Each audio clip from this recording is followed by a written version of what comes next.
Kesurupan itu gampang. Yang paling sulit ngurusnya adalah orang kesetanan. Mengatakan sallallahu alaihi wasallam, ketika ada ular atau anjing hitam, maka sholat boleh diputus lalu kita membunuh ular itu. Kenapa? Fa innahu syaitan. Itu disebut syaitan.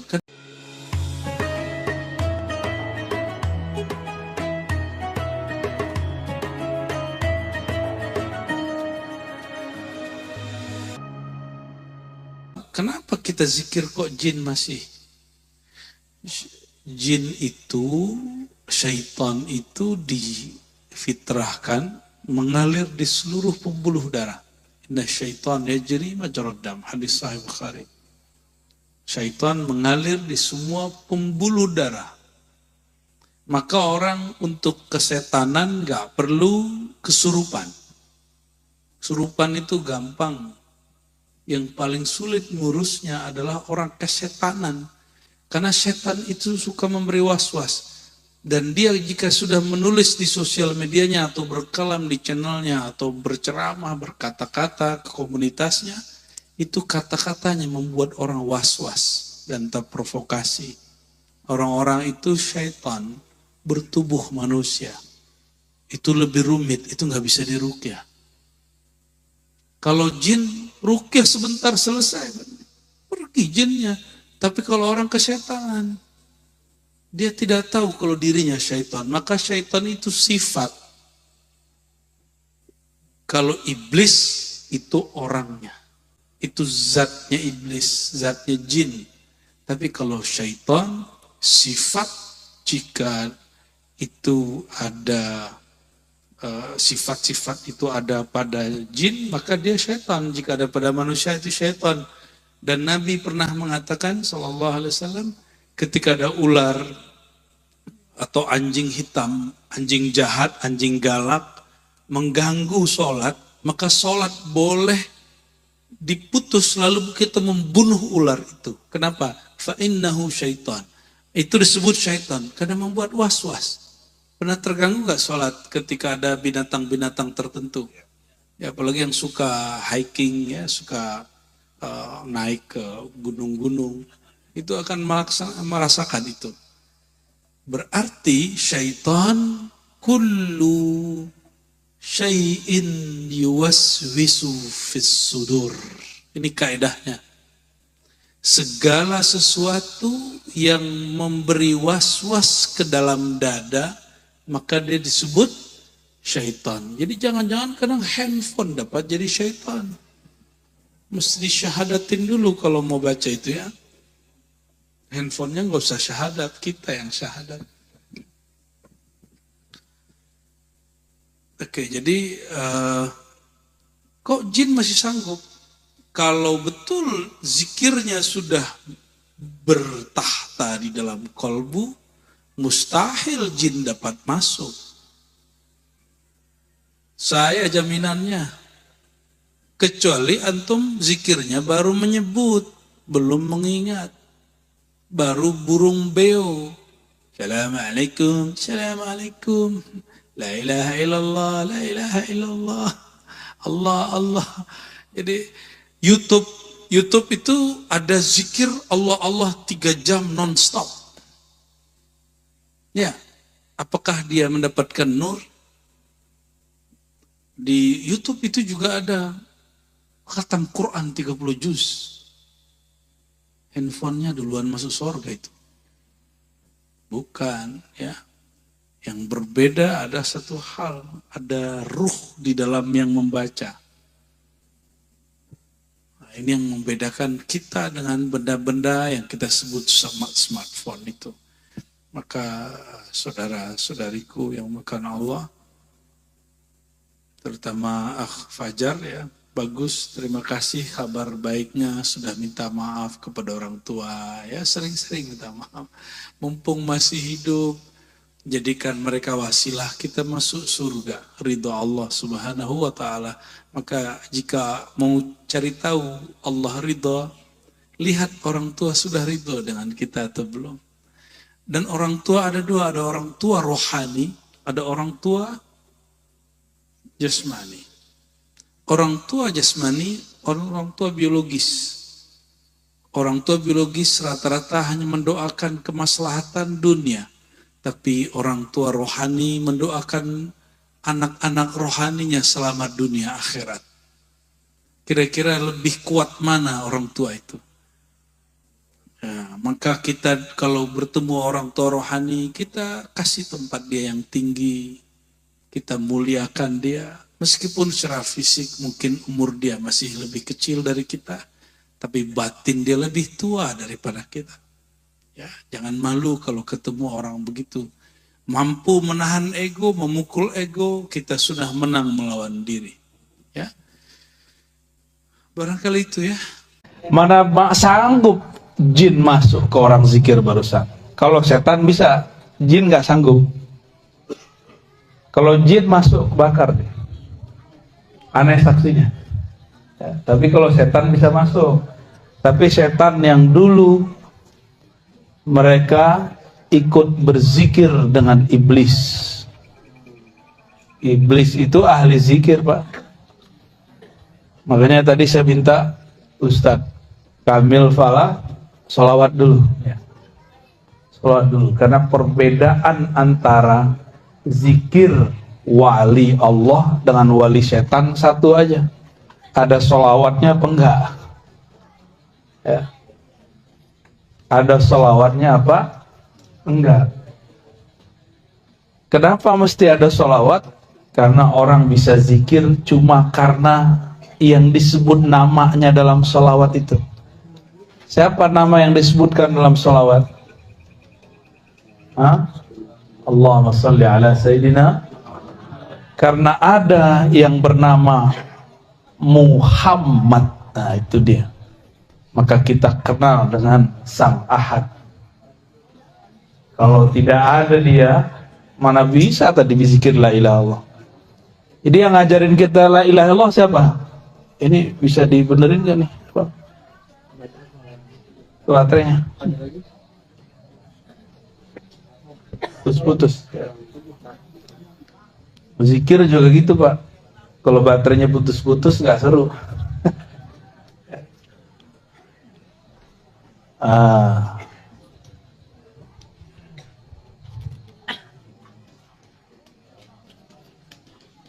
Ganti.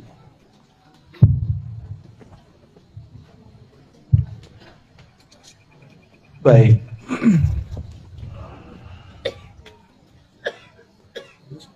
Nabi SAW mengajarkan zikir itu dengan cara yang berbeda-beda, metode yang beragam, mulai dari metode yang panjang sampai metode yang pendek. Contohnya, beliau SAW mengajarkan orang, maukah kamu mengamalkan sesuatu yang jika engkau amalkan maka tudrikuna man sabaqakum, kamu akan mencapai makom orang-orang terdahulu kamu. Ternyata zikirnya biasa aja, subhanallah 33, alhamdulillah 33, Allahu Akbar 33, tambah la ilaha illallah. Sederhana ya, sederhana. Tapi di belakang ada kalimat penutupnya Nabi SAW. Siapa yang mengamalkan zikir ini, dia akan menjadi orang terbaik di hari kiamat, kecuali ada yang datang dengan zikir yang sama atau yang lebih baik daripada dia. Makanya zikir 33 itu cuma contoh. Ada kawan saya baru hijrah, baru tobat, tapi ikut kelompok ekstrim. Saya kerjain dia, saya tanya, di hadis zikir itu 33, kalau aneh zikir 32 gimana? Oh bid'ah itu. Kalau aneh zikir 34, 35, oh ada contoh di masa Rasul. Oh dia terjebak dengan angka. Terjebak dengan angka. Angka itu banyak. Yang disebut banyak itu kan as-salasah fa aksar, 3 lebih. Ya. Benar nggak? Kalau 33, 34, 35 itu kan masuk lebih. Jadi ulama-ulama yang saklek itu mereka lupa dengan esensi zikir. Ya ayyuhallazina amanu dzkurullaha dzikran katsira. Wahai orang beriman, zikirlah sebanyak-banyaknya. Namun karena kita ini otak suka ngitung, mesti dikasih batas. Maka oleh Pak Haji Maman dikasihlah zikir 5.000, ya, 11.000, 70.000, tahlil, khatam tahlil 70.000, zikir ataqah. Masih itu pakai? Masih ada nih kawan-kawan ngamalin tuh. Ya alhamdulillah. Nah, itu yang punya ilmu-ilmu jelek dulu rontok tuh pakai itu tuh. Rontokin aja, jadi nggak usah dimandi-mandiin, zikirin aja tuh. 70.000 la ilaha illallah. Nggak usah belajar aneh-aneh Pak, zikir aja 70.000 kali 7. Nggak perlu mau debus antum, nggak perlu deh. Ilmu sihir nggak perlu deh, ilmu pelet nggak perlu. Cuma kan yakin kurang. Kalau kiai-kiai tarekat itu mereka nggak sibuk dengan ilmu kanuragan, ilmu kesaktian. Mereka sibuk dengan yang maha sakti. Makanya orang-orang tarekat nggak mempertunjukkan kesaktian. Nggak ada namanya pertunjukan debus dalam tarekat. Kecuali torikot debus, tapi torikot azkar nggak ada. Turunan dari torikot zikir, jadi seni, ada seni tari, ada seni debus, itu bisa. Tapi ujung dari debus, apa ujung dari debus? Bismillahirrahmanirrahim, la yadurru ma'asmihi syai'un fil ardi wala fis sama'i was sami'. Itu ujung debus, ujung silat situ semua. Dengan nama Allah yang siapa saja bersama namanya, cukup bersama nama, cukup. Maka tiada yang merusak, tiada yang menyakiti engkau baik di langit ataupun di bumi. Itu kalau kita ma'asmihi, belum di dalam nama, baru bersama nama. Kalau kita sudah di dalam nama gimana? Apalagi nama di dalam kita. Jadi zikir-zikir kita ini latihan memaiyahkan asma. Apa arti memaiyahkan? Membersamai nama. Karena nama dan yang punya nama tidak pernah terpisah. Nama dan yang punya nama tidak punya terpisah. Siapa yang punya nama? Allah. Dan yang punya nama itu dekatnya dengan kita, lebih dekat dari urat nadi, lebih dekat dari jantung kita sendiri, lebih dekat dari diri kita merasa dekat. Cuma kita kan nggak merasa dekat. Maka zikir-zikir hentak-hentakan itu sebenarnya untuk membuka blok. Kalau bahasa orang di kota, kalau kita di pesantren nyebutnya hijab. Ya. Hijab apa? Hijab kegelapan, hijab cahaya. Ternyata hijab terbagi dua. Ya, hati-hati nih. Hijab artinya penghalang kita kepada Allah. Kenapa nih beberapa orang bingung, nih zikir apa sih? Kok bentak-bentak Allah sih? Nah, itu dia kehijab makalnya. Lo kan gak budek, ngapain zikir keras-keras? Yang budak bukan Allah, ente yang budak. Orang udah zikir dari tadi, ente masih mikir aja. Ya. Budak tuh akal itu. Orang udah asik nyebut nama Allah, itu dia masih mikir.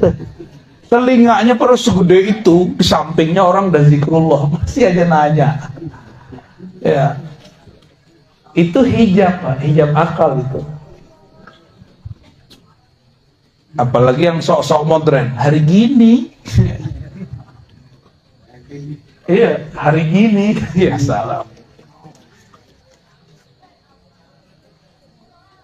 Tapi kan ada menu khafi, ya nggak? Kan ada menu jahri, jahar, ada menu khafi. Yang nggak senang zikir keras, zikir lembut aja. Asik juga itu. Orang nge-rap di luar, kita ngepop di dalam, ya. Boleh, nggak apa-apa. Ya, antum nggak senang zikir keras, zikir lembut di dalam. Orang yang sedang asik dengan kerasnya, jangan dilarang. Tuh. Nikmat hidup kalau begitu. Kalau zikir tadi pejam mata nggak? Atau pada menontonin orang? Ya. Ya. Kalau mau menikmati zikrullah, mulai dari pejam mata. Karena mata ini hijab, ini penghalang. Penghalang yang membuat kita tidak bisa merasakan getaran nama. Ya. Maka perlu dipejam. Supaya ketika awal-awal betul perlu diambil dari pusar, ditarik ke ubun-ubun, ke bawah kanan, hujam ke kolbu. Itu awal-awal. Kalau udah kenceng zikirnya di kolbu aja, nggak usah keluar-keluar, toh kepalanya kemana-mana. Capek tukang pijitnya. Ya. Jadi kalau sudah kenceng, cuma di kolbu Allah. Ya. Jadi nggak usah kemana-mana, kepalanya nggak usah di situ aja. Allah. Ya. Itu kan cuma metode jalan zikir. Kalau sudah sampai di tujuannya, jangan balik lagi. Itu namanya debat kusir. Ya, bolak-balik. Kalau belum tembus, ulang lagi dari pusat, naik begitu, ya.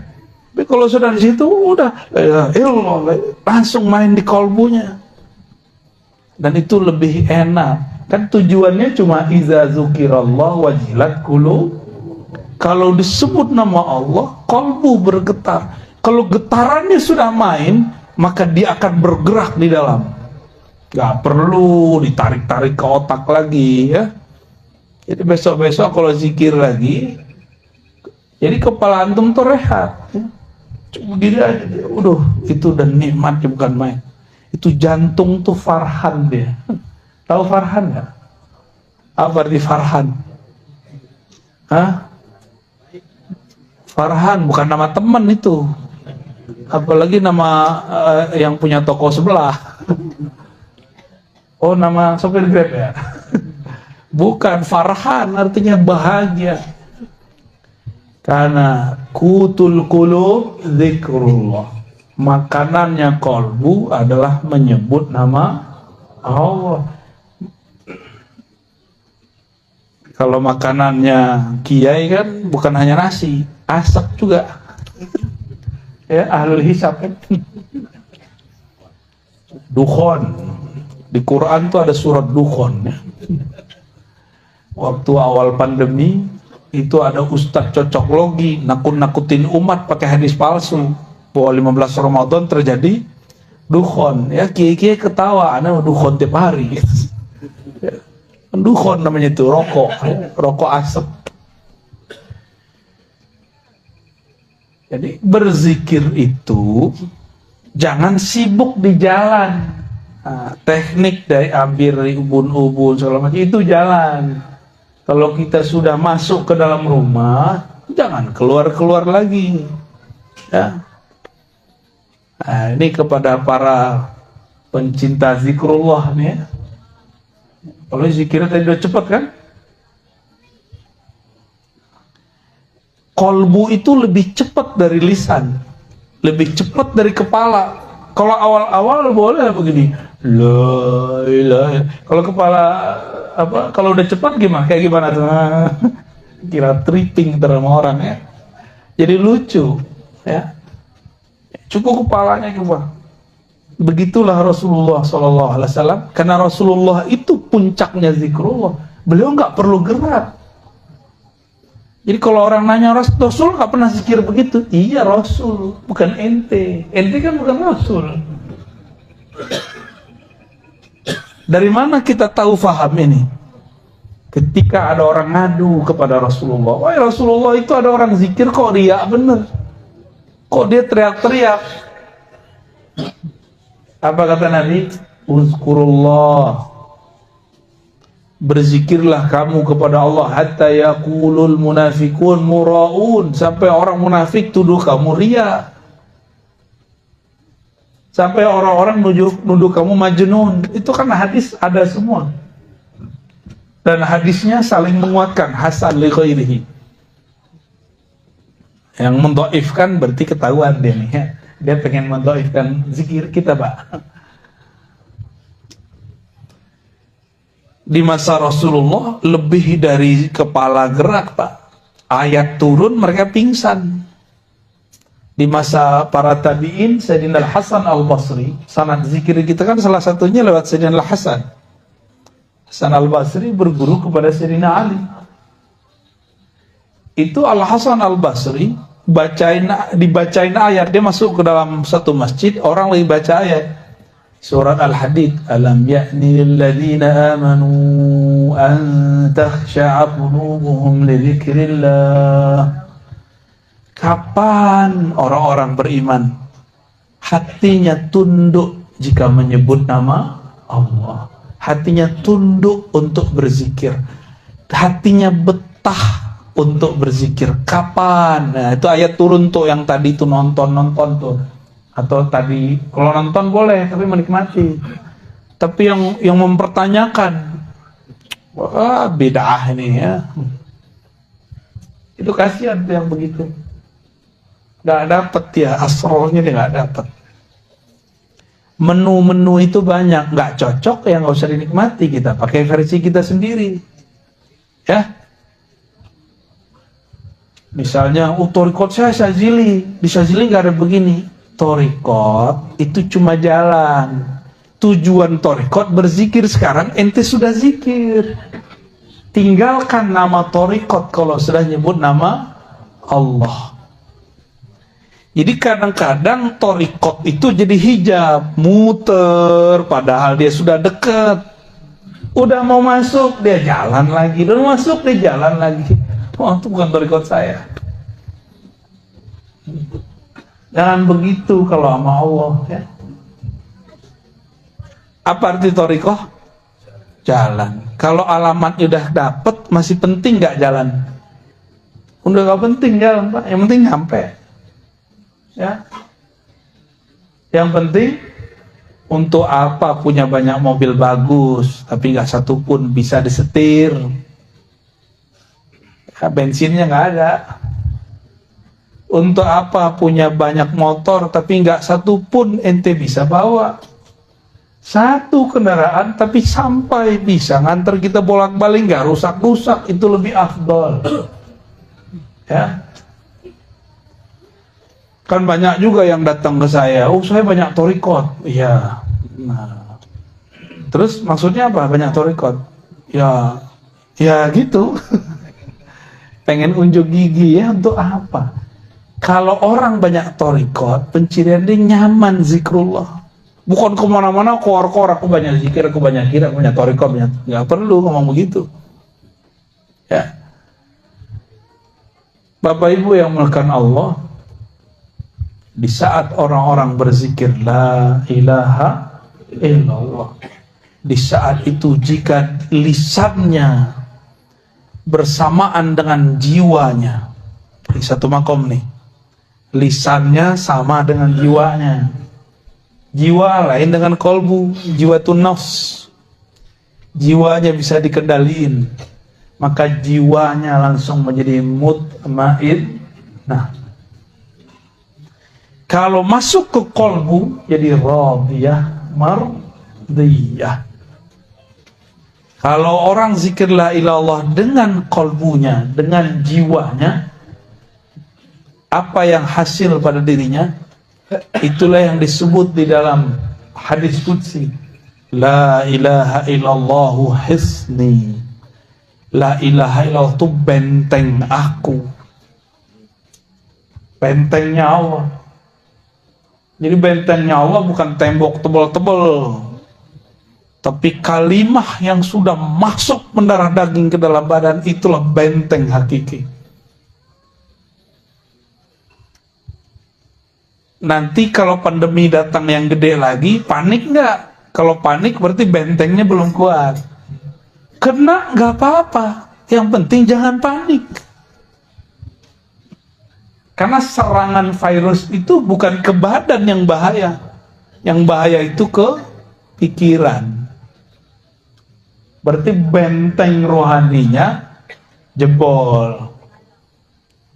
Coba tanya alumni COVID, lulusan COVID LC,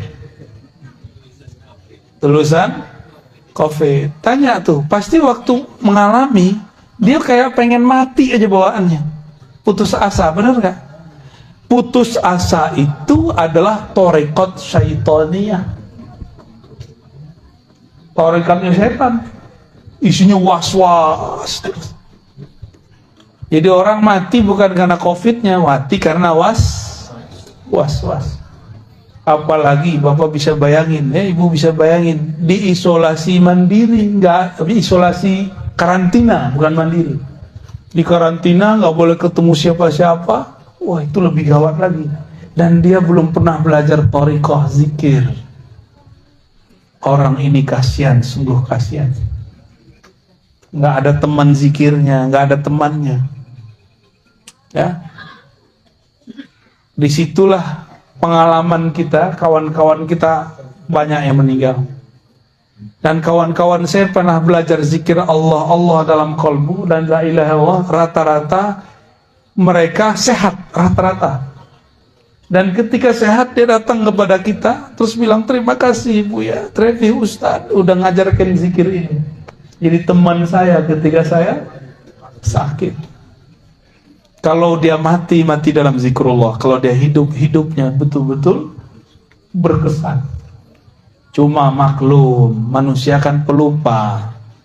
COVID yang Delta baru pergi kemarin, tapi kan kita udah lupa aja Pak. Ya, pengen kena lagi. Ya. Enggak ya? Enggak, beneran. Untung kita di negeri Katulistiwa. Virus kalau udah keluar cuma berapa lama mati Pak. Kalau di negeri kita nih. Kalau di negara subtropis dingin itu virus seneng. Maka Allah betul-betul sayang kepada kita. Alhamdulillah. Nah, kasihan kepada mereka yang tinggal di subtropis. Tapi karena Allah maha hebat, tenang aja ya. Mereka Allah akan setting tubuhnya dengan sesuai dengan kondisinya. Jadi apa yang terjadi pada diri manusia saat dia baca la ilaha illallah? Dia sedang membangun benteng ilahiyah, al-hisn al-ilahi, benteng-benteng keilahian.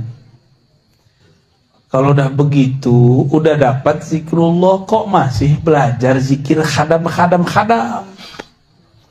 Kok masih doyan sama rajah, itu aneh. Udah dapat afdoluz zikri, masih cari yang tidak afdol. Itu orang blow on atau orang on? Ya, sama aja ya. Afdoluz zikri la ilaha illallah. La ilaha illallah hisni, la ilaha itu paling tinggi, disebut bentengnya Allah. Terus antum masih cari jimat. Masih cari jimat? Ya. Itu jimat masuk sini ngikut dia. Tulisan raja antum kan di nama Allah. Itu nama Allah ngikut la ilaha illallah dia. Masuk di sini gak bekerja dia. Kan berzikir. Gak kerja dia di sini. Cobain aja. Cobain masing-masing. Gak akan bekerja. Kita ini kan ngikut kata orang nih raja berkah. Kata orang repot. Ya. Udah dapat kerjaan, betapa bodohnya manusia, udah dapat zikir paling afdol, masih ngambil penjagaan diri yang gak afdol. Jadi kalau digabung nih dua hadis ini, afdolul zikri la ilaha illallah, zikir paling tinggi la ilaha illallah, La ilaha illallah adalah hisni, adalah bentengku. Kalau digabung gimana? Benteng terkuat itu la ilaha illallah. Cuma ya rutin. Yang rutin. Kok kerja bisa rutin? Kenapa kita mau rutin kerja, Pak? Karena pengen dapat gaji kan? Bener.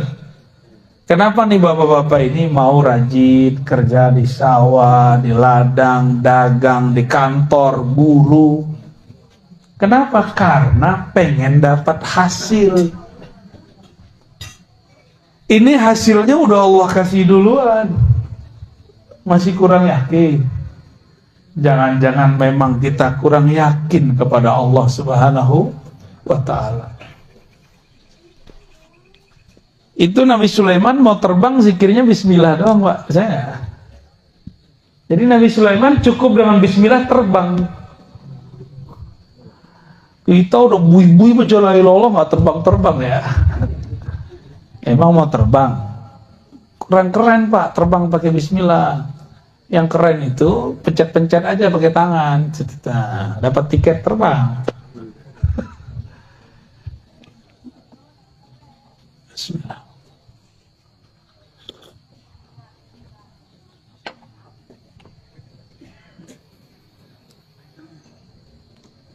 Jadi zikrullah ini ada 3 yang mau saya sebutkan. Zikrullah qutul qulub. Itu udah tadi ya. Zikir Allah, mengingat Allah itu makanan kalbu. Bapak Ibu nggak makan seharian, lemes nggak? Itulah nasib orang nggak zikir seharian. Udah dikasih talqin sama Pak Kiai Haji Maman, nggak dipakai. Mau antum kiai 1000 kali kiai nggak ngaruh. Oh saya bisa baca kitab, nggak masalah. Nabi nggak perlu baca kitab begituan. Kitab kuning kan baru kemarin sore ada. Nabi memang baca kitab kuning? Enggak, Nabi nggak perlu kitab kuning, di dalam dirinya semua kitab ada. Maka an-nabil ummi bukan Nabi tidak bisa baca tulis. An-nabil ummi, Nabi induk semua kitab. Ummul kitab itu artinya. Allahumma salli ala sayyidina Muhammad an-nabiyil ummi, Nabi yang al-ummi. Al-ummi itu bukan dia nisbah, bukan Nabi yang nggak bisa baca tulis. Nabi yang di dalam dirinya ada induk semua ilmu pengetahuan. Itu an-nabiyil ummi.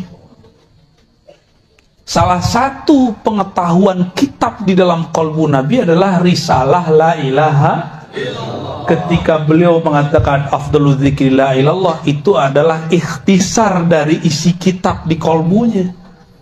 Itu baru satu kitab, Pak, zikir risalah la ilaha illallah. Jadi di qalbu Nabi itu ada semua risalah, rahasia-rahasia. Tapi umur beliau pendek. Yang penting Mekah sudah ditaklukkan, syariah sudah mapan, maka orang tidak akan mengkultuskan orang yang di kolbunya ada risalah kita. Sayyidina Isa, beliau menampilkan isi kitab kolbunya sebelum syariat Bani Israel waktu itu mapan. Akhirnya mereka menyembah Nabi Isa.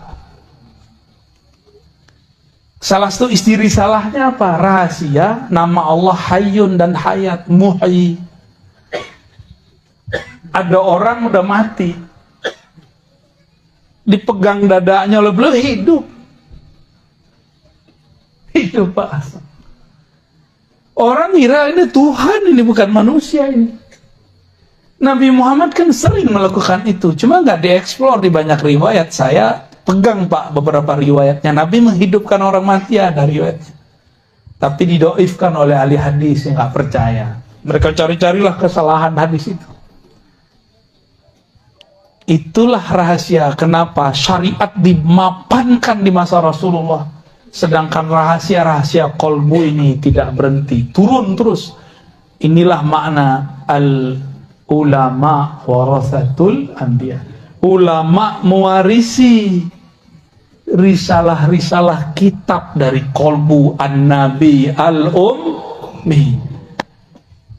Langsung Pak, nggak lewat Google, nggak lewat kitab kuning. Kitab kuning itu dari sini, dari kolbu. Jangan dibalik. Ini kiai-kiai udah kehijab ini, santri-santri udah kehijab.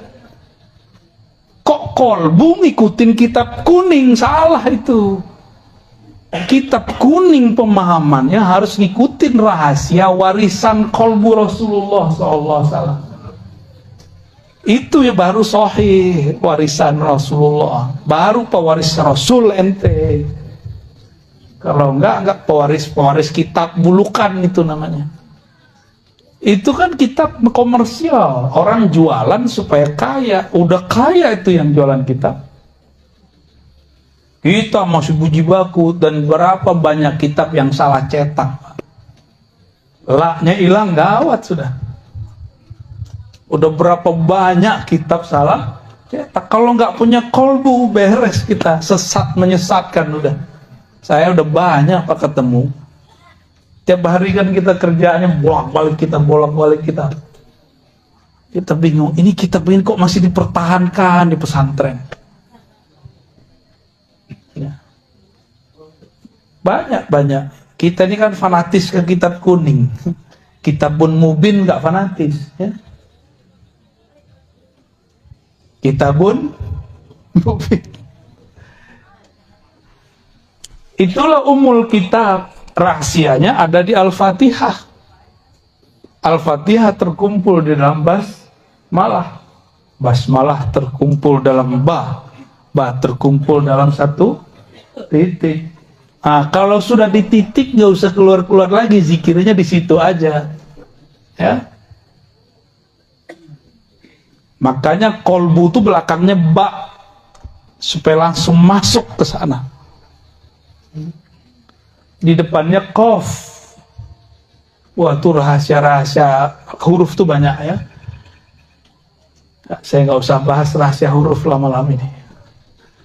Jadi la ilaha illallah itu makanan kolbu paling mahal. Cara menikmatinya macam-macam. Ada yang pedas, ada yang manis. Yang pedas torikot qadiriyah, yang manis torikot naqsyabandiyah, gitu. Kan ada yang nggak seneng pedas-pedas, senangnya manis-manis. Kalau orang Banten nih senangnya pedas manis. Dapat zikirnya yang keras, dapat zikirnya yang manis. Alhamdulillah. Ada yang senangnya nge-rap musiknya, ada yang senangnya melankolis ya. Melo-melo, musiknya yang syahdu-syahdu. Itu pilihan kita aja. Itu kan musik di dalam diri. Jadi zikir keras lembut itu adalah hentakan di kolbu. Nggak ngaruh orang di luar sana. Mau di luar sana orang bentak-bentak, kalau di kolbunya lembut tetap kolbu, lembut deh. Ya? Ini contoh nih, yang lagi sibuk makan handphone. Orang udah zikir keras-keras di sampingnya, dia masih sibuk ya. Pasang status, lagi ikut majelis zikir nih. Lah kok bisa orang ikut majelis zikir pasang status? Ya, canggih Pak zaman sekarang ya. Lumayan lah dapat berkah. Iza marartu biridil jannah, tahu kalau kamu lewat di majelis-majelis di taman-taman surga, maka petiklah, icip-iciplah, coba-cobalah, lumayan. Ini kan saya pernah cerita di sini, di mana nih? Guru dari guru saya, namanya Syekh Husain Usairan Al-Lubnani, mantan orang Syiah, ngejekin ahlu sunnah, torikot Naqsyabandiyah yang ada di Masjid Jami di Lebanon. Itu zikir Pak, ba'da sholat. Afdalu zikri la ilaha illallah. Itu di sana zikirnya sama dengan di sini. Ya. Sekarang kan udah ada YouTube kan? Kita kan udah jadi wali YouTube. Orang wali kutub, kita wali YouTube. Tinggal cek aja zikir tarekat Libanon, Beirut, Turki sama kayak di sini. Beda hidung aja, mancung mah nggak mancung, ya. Beda brewok mah nggak brewok, itu aja bedanya. Selebihnya sama, metodenya sama. Bahkan tarekat Syaziliyah di sana zikirnya kayak di sini. La ilaha illallah. Baru Syaziliyah, ternyata Syaziliyah Al-Qadiri.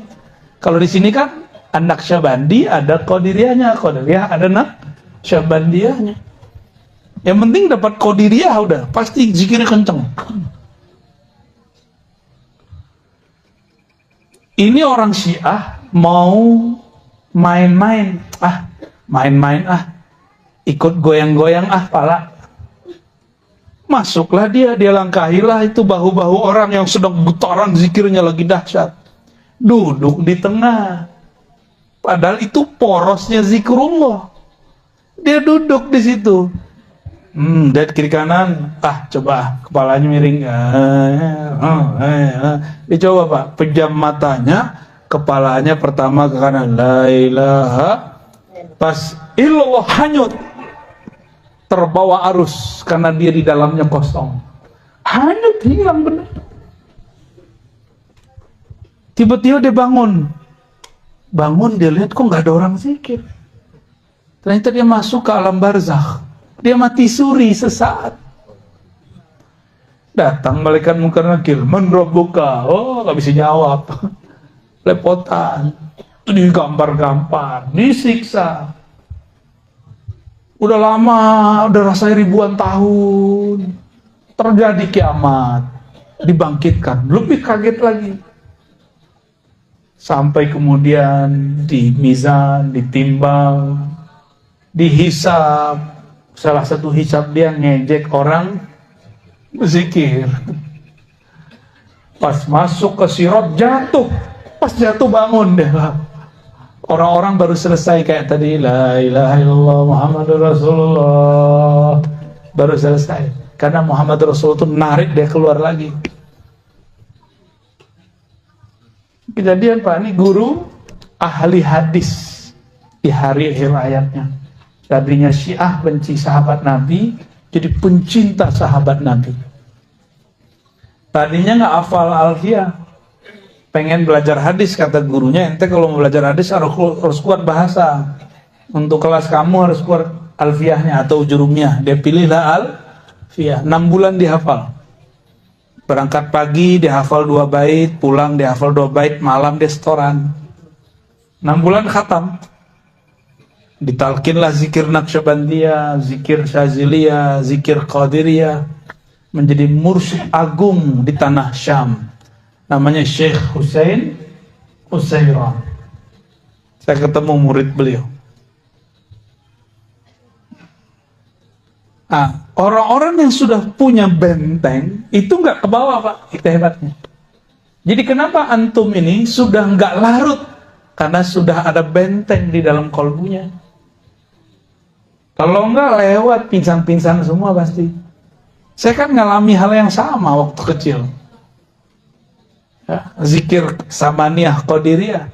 Orang baru afdhal zikri la ilaha kita udah hilang. Sama kasusnya, mirip-mirip kayak tadi. Tapi kalau di sana Pak, di kampung saya, sebelum Jumatan itu tahlil dulu. Afdhalu dzikri la ilaha illallah, la ilaha. Itu setiap kali saya merem, saya diputar ke alam semesta itu. Waktu umur masih 9 dan 10 tahun. Sampai sekarang saya nggak bisa lupa. Saya datang ke guru saya, guru saya di depan, jadi mursyid saya di depan. Saya nginep di surau beliau, zawiyah beliau, tempat suluk beliau setiap malam. Saya tanya, beliau diam aja. Datang ke mak saya bilang, kamu ntar akan jalan-jalan itu kerjaannya, katanya. Kita kan penakut, nggak berani kemana-mana, pisah dari mak nggak berani. Tapi ibu saya saja, dia bilang, kamu nanti akan jalan-jalan kemana-mana. Ternyata sudah terbaca dari zikrullah. Itu kejadian.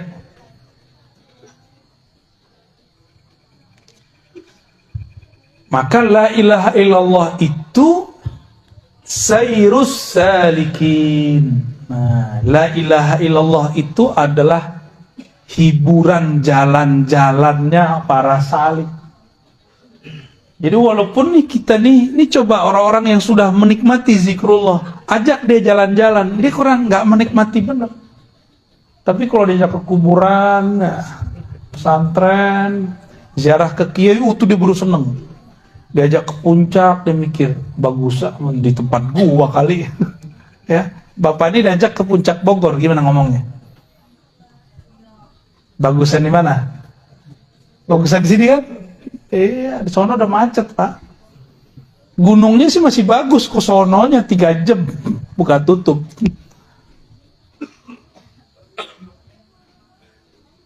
Jadi la ilaha illallah itu kapalnya orang yang sedang suluk kepada Allah Subhanahu wa ta'ala, cepat kepada Allah itu. Ya. Tapi supaya tidak lupa jalan pulang mesti bersolawat. Wajib solawat. Karena kalau nggak ada solawat kita nggak bisa baca la ilaha illallah. Innallaha malaikatahu yusholluna 'alan nabi. Ya ayyuhalladzina amanu shallu 'alaihi wasallimu taslima. Karena Allah bersolawat, kita malu kepadanya, maka kita solawat juga. Saya mau tanya, solawatnya Allah apa?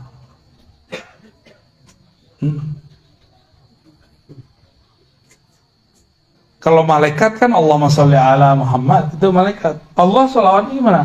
Masa Allah doa ke Allah kan? Allahumma sholli ala Muhammad, gua mah Allah. Aku Allah. Nah itu gimana dia ngomongnya? Nah itu rahasia Pak ya. Yang ngikutin kajian di YouTube terpaham ya. Malam ini nggak dibuka dulu ya. Ntar ada yang protes soalnya. Nah itu yang kedua. Yang ketiga, la ilaha illallah atau zikrullah itu adalah miftah min mafatihil jannah, kunci daripada kunci-kunci surga. Mana dalilnya? Man qala la ilaha illallah dakhala jannah. Siapa yang baca la ilaha illallah pasti masuk surga. Dan lafaz ini nggak main-main, dakhala. Dakhala itu fi'il madhi. Sebelum masuk surga dia udah masuk duluan. Kalau diterjemah, kalau versi harfiahnya gimana? Man qala la ilaha illallah, siapa yang telah berkata la ilaha illallah, maka dia telah masuk surga. Jadi kita ini kalau zikrullah sebenarnya udah di surga, tapi karena pikiran ini masih menghijab, badan ini masih menghijab, tidak terasa kalau sudah masuk ke sana. Gitu. Ya. Di surga kawin-kawin doang? Enggak. Orang bosan Pak kawin di surga. Udah bosan. Kenapa kemudian mereka nikah lagi, kawin lagi, jima lagi? Kenapa mereka begitu? Itu untuk menawar rindunya kepada yang punya nama. Nah, ini thariqat para arifin. Jadi aulia-aulia ini kenapa dulu kiai-kiai wali-wali itu banyak istrinya? Itu bukan untuk syahwat, Pak. Tapi kerinduannya kepada Allah nggak bisa diobati kecuali dengan menikah lagi. Ya, ini bukan pembenaran lah ya, aneh nggak percaya antum bisa begitu. Inilah dasarnya. Jadi bukan karena banyak orang mati di akhir zaman 1:50 kan ada hadis kan? Rajulun, satu laki-laki itu qaimun ala khamsina imra'ah. Itu nanggung menikahi 50 perempuan satu laki-laki. Sekarang satu aja keok kan? Ya, mau nambah ya. Mata sih jelalatan. Ya. Urusan sarung sih udah melorot. Takwa. Iya, mata kita mah sama Pak. Mata saya, mata Bapak beda. Yang beda kan sarungnya. Ente paham gak, Cok? Belum paham katanya mau alam. Jadi kenapa di surga itu banyak kawin, Pak? Banyak pernikahan. Itu bukan karena syahwat. Jadi orang salah paham surga itu dikira tempat eksplorasi untuk menyalurkan syahwat. Itu penghinaan terhadap Allah. Ya, enggak. Tapi begitulah Allah apa istilahnya?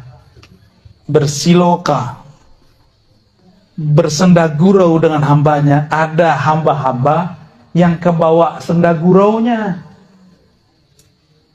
Diceritakan di surah Waqiah, ya. Uruban atraba, inna ansha'nahunna insya'a, faja'alnahunna abkara, uruban atraba. Udah jorok aja otak mikirnya. Itu kalau diterjemahin apa, Pak? Kan lagi direvisi sama Kementerian Agama karena dianggap terjemahannya jorok. Ya biasa aja kali. Ya. Urban atroba itu, mohon maaf ya, kalau cowok atletis, kowi. Kalau cewek, hunna, kan perempuan di situ. Gambaran kita mengenai lawan jenis yang bikin birahi apa? Itu urban atroba. Ya, bayanginnya sendiri ya. Nggak boleh saya sebut, karena beda mazhab. Ada yang senangnya item-item, ya kan? Ada yang senangnya bening-bening, ada yang senangnya sawo mateng, ada yang sawo separuh mateng. Dari mana saya tahu makna ini, Pak? Kita buka kitab tafsir Zamakhsyari. Itu orang Mu'tazilah, Persia, bukan orang Arab. Ketika orang Arab mengatakan al-jamal nisful bayat, putih itu separuh cantik. Kata Zamakhsyari, enggak, justru sawo mateng itulah separuh cantik. Iya. Kalau kita kan seneng tuh sama muka-muka Arab ya, muka-muka kulit babi itu. Nggak ada pigmennya, Pak. Muka-muka orang Barat kan nggak ada pigmennya tuh, merah semua. Kalau putih tuh Cina, beda lagi. Kata teman gue ini dia nakal juga nih, kulit bengkoang katanya. Kayak bengkoang dikupas nih, putih kata-kata. Ada yang seneng begitu. Tapi orang-orang di Eropa senangnya gimana? Sawo mateng. Ya, serius. Kalau kita, jadi kita nggak usah berpikir ala mereka, kita mikir ala kita aja. Itu penafsiran, ya, beda kampung, beda selera. Tapi semua itu bukan untuk nafsu, bukan. Di sorga itu disebutkan nikmat berhubungan badan semikian rupa, bukanlah untuk badan itu sendiri, tapi untuk mengalihkan kerinduan. Karena seorang hamba hanya bertemu Allah pagi dan sore. Dari pagi ke sore sudah 500 tahun. Berapa tahun? Sehari di surga berapa? Sehari semalam di surga berapa tahun kita? 1000. Pagi sampai sore bagi 2 aja. Jadi Allah itu menampakkan, mengangkat tabir hijab, sehingga hamba-hambanya melihat tergantung pemakrifatan dia waktu di bumi. Nanti mereka memandang Allah tuh, langsung sujud ketika Allah membuka tabir. Itu yang disebut mandang, bukan ngomong begini, bukan ya. Lalu Allah tutup lagi ketika waktu duha sudah datang. Jadi syuruk ke duha, kira-kira begitu di sana. Dan mereka lupa dengan semua nikmat jima, lupa nikmat khamar, lupa nikmat madu, lupa semua. Ketika Allah sumber semua kenikmatan, melihatkan dirinya, memperlihatkan tajallinya, lupa semua. Lalu Allah tutup tabir, mulailah mereka rindu, ditunggu sehari, 2 hari, 3 hari, hitungan bumi di sana belum sehari 2 hari. Dihitung sampai sore, 500 tahun. Selama itulah mereka doyan menikah. Wali-wali Allah di bumi, kalau mereka nikah banyak, itu babnya, bukan karena syahwat dia. Jadi jangan suuzon sama kiai yang banyak istri. Tapi kalau samping saya kayaknya banyak minal muwahhidin, ya. Orang-orang ahli tauhid. Oh kayaknya ada tuh 1, 2 tuh, ente Masna ya. Kopiahnya kenapa disunat, tak? Waktu pertama kita datang sini kan kopiah masuk ke aras. Masya Allah. Gitu-gitu 2. Antum berapa? Jomblo. Bagi-bagi lah, tak tuh jomblo tuh sampai antum tuh. Ya, hijabnya fa'in khiftum, nah, khiftum hijabnya. Bukan la ta'dilu, belum nyoba udah bilang la ta'dilu ya. Belum nyoba udah bilang gak adil ya. Nah, kalau ustadz itu dia hijab khaufnya hilang dia. La khaufun alaihim walahum yahzanun. Maaf tadi ya. Ini rahasia kenapa para aulia itu dulu mereka ada yang menempuh jalan seperti itu. Ya. Mau tahu zuriatnya Nabi Sayyidina Al-Husain, istrinya berapa tahu enggak? 80 di satu riwayat. Itu bukan pembenaran, tak? Besok antum 80, aneh yang disalahin. Sayyidina Al-Husain 80 istrinya. Beliau ternyata Al-Qutub, Al-Ghaus di zamannya, wali paling mabuk di zamannya. Dia, dan itu bisa dibunuh. Jadi di zaman itu berkata Ibnu Abbas, seandainya aku buka 1 ayat saja rahasianya, kalian akan bunuh aku. Laqataltumuni. Tapi zaman ini makrifat setan sudah dibuka. Masa kita nggak buka makrifat ilahiyah? Kalau enggak kalah kita, Mbak. Jadi jangan kolot lagi. Berani buka-buka asrar di YouTube lah. Kan YouTube buka-buka sendiri, kan bukan saya yang buka. Daripada torikohnya torikoh syaitaniyah, dan kita buka juga yang torikoh ilahiyahnya, torikoh Nabi Muhammad SAW. Metodologi kewahyuan, kok wahyu bisa terjadi? Apa beda ummi versi ahli riwayat dan ummi versi ahli hakikat? Itu tadi tuh versi ahli hakikat tuh. Di kolbu Nabi ada semua kitab. Maka wali-wali Allah yang asli itu pura-pura bego aja padan kita. Aslinya dia alim. Dia tinggal minta kepada Allah, nyambatnya di alam sana bukan di alam sini. Kan kita punya ilmu nyambat. Tapi yang nyambatnya ilmu monyet. Si begini sih lah. Kalau mau nyambat ilmu jangan yang rendahan. Itu namanya ulaika kal an'am. Kalau mau nyambat ilmu langit.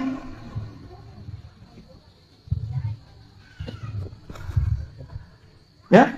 Jadi yang dulu-dulu pernah belajar silat-silat, nyambat ini, nyambat itu, udahlah, antum cukup belajar zikir aja mal, pakai Haji Maman. Itu ntar nyambat asrar, pakai la ilaha illallah, nggak disadari dapat.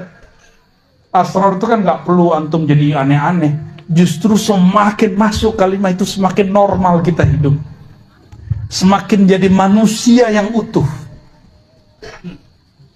kecerdasannya utuh, pikirannya fokus. Kalau dia kerjanya lebih fokus, Kalau dia berjuang, berjuangnya lebih tulus. Kalau dia guru, gurunya lebih ikhlas. Kalau dia suami istri, akan lebih penyayang kepada pasangannya. Ya, maka wajib belajar zikir khafi biar lembut ya. Biar lembut.